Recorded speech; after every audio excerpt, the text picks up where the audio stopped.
Hey guys, what's going on? Welcome back to the channel. I am Starco Gaming and we are back with another Awaken Karos Hera video. Guys, if you want to have access to all the best content for Awaken Karos Hera, make sure to subscribe to the channel and check the bell so you get notified when we have new content available. Also, guys, make sure you smash that like button to help the channel grow, and also because it makes me happy. So guys, today we're going to be talking about, well, we're going to be doing my first character spotlight, guys, for Awaken Karos Hera. Today we're going to talk about the first characters I fully built. Well, almost fully built. Actually, it's fully built. We're going to talk about my boy Balberith. So we're going to be taking a look at him, and I mean, you've seen him in gameplay on my channel a million times, so we don't really need to show gameplay of the dude. But if in the future you want to see gameplay of the dude, actually we can do an arena fight, you know, just so you can see how good he is. I mean, so guys, we're gonna take a look at, you know, the stats, the build, the gear, and why do I do the setup I do on him. That's a lot to do to actually be optimal. So first thing, guys, ability are maxed out. Well, we're actually gonna go from this. The only ability that is not maxed out is ascending ability, guys. So definitely that is a huge difference. We should be getting it one day. We need to reach ascend 5 to actually unlock this threat, so that's going to be very painful. But if you had it unlocked, guys, it will revive this character's up undead and heals him for 60% health and reset the cooldown of all his ability. If he's not ascended, is 13% health and reset the cooldown of all his ability. Then we have his basic ability here. Fully level up, this ability will deal 100% damage to an enemy with a 30% chance to apply stun for 1 turn. Can be very useful when you apply that stun, obviously. Then we have the second skill. Second skill is one of the best AoE skill in the game, in my opinion. Deal 120% damage to all enemies. Damage increase if the target has negative effects. So if you pair him with somebody that does apply debuff, like me, I like to pair him with Sentis for now, because I don't have a better option yet build. So you apply her with Sentis plus the defense down spell. That gives you a bunch of debuff, and that can actually increase his damage a lot, which is great. This is a great AoE ability. More debuff you put on the enemy teams, the more damage this AoE ability is going to do. And then you have the ultimate skill, guys. Deal 200 to 80% damage to an enemy. Refresh this character threat ability if the enemy is killed. So basically, this threat ability, if you kill an enemy with a third skill after you revive with this ability, then you are going to be getting, you're gonna get another revive technically, which is pretty amazing. So you want to use that third skill after you kill, after you pop back up to kill a target. Very important to actually, you know, survive longer with dude. This is one of the greatest ability in the game, to be honest. Does a shit ton of damage and also gives you a revive if you kill a target, pretty much, which is so great.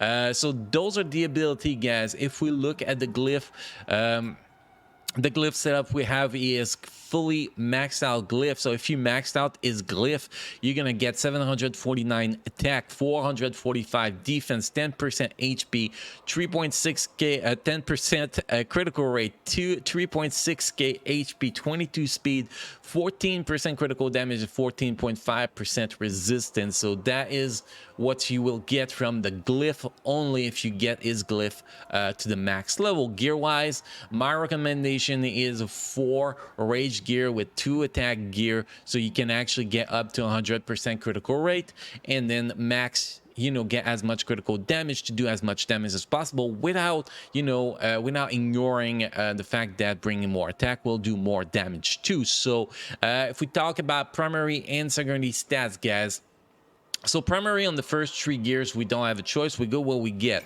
But secondary stats, you want to focus with this setup. You want to focus critical damage, speed, attack percentage, and critical rate. Technically, if you could get all 4 on each gear, that will be the optimal. So you can see here 7 speed, 16% attack, 11% critical damage. We're missing critical rate on this one. Then we have this one. This one's going to be, but on each gear is going to be the same. You want to have critical rate, critical damage, speed, and attack percentage. Those are stats that are important. Here you can see we only have 2 of the stats, but crazy stats here: 15% critical rate and 22% critical damage. Then the third gear here, we only have attack percentage. This is a terrible piece of gear for him, but this is the best we have available at the moment for him. Then the boots, you want to go speed primary with attack percentage here. You can see critical rate percentage we have here. We're missing again critical damage and speed. Yes, you can have both speed on primary and secondary, by the way, guys. At least I saw it in the beta. I don't know if it's still possible. Now, ring and neck, we don't have the optimal stats, but we're still going to talk about them. So if you need critical rate, you want to go critical rate percentage on the primary of the neck or the ring. But if you do not need critical rate because you have enough secondary option to reach 100% critical rate without the critical rate primary, here you want to go attack percentage on the ring. That will be the optimal, or critical damage percentage if that is a possibility. Yes, this is a possibility. You can see here critical damage percentage. So either attack percentage, critical damage percentage here will be optimal if you have, you know, good sub stats on the other gear to bring as much your 100% critical rate you're gonna need. Now here you can see this ring is not optimal. Yes, we have critical rate 30% primary and then 14% critical damage, but then the other 3 stats are totally worthless. And then the neck, you want to go critical damage percentage, not attack percentage. Well, you can go attack percentage if you want, but critical damage percentage will be better. And the secondary is always the same here. You can see we only got one good secondary here, which is 17% critical rate.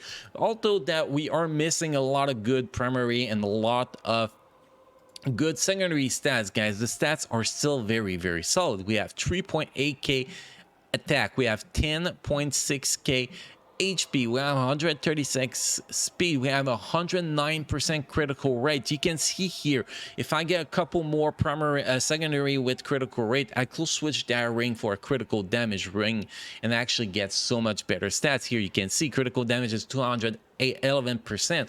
I do believe we could bring that to 300%. I think it is a possibility. So my recommendation will be to reach 3.5k attack plus as much speed as you can. Obviously 150 speed plus will be optimal, 100% critical rate, and then as much critical damage as possible. I think you should be able to reach the 300% critical damage if you farm gear long enough to get the perfect gear for the dude. Now focus could actually be useful too for his basic attack, but his basic attack is only a 30% chance to apply a stun, so that will be a waste to invest into focus. And resistance can actually be useful because that makes you resist debuff they're trying to apply on you. So this is pretty much how to build this guy. Some people will say, hey, I want to go with a 6 attack set instead, a 6 attack gear instead of 4 rage and 2 attack. I do not believe in that, guys.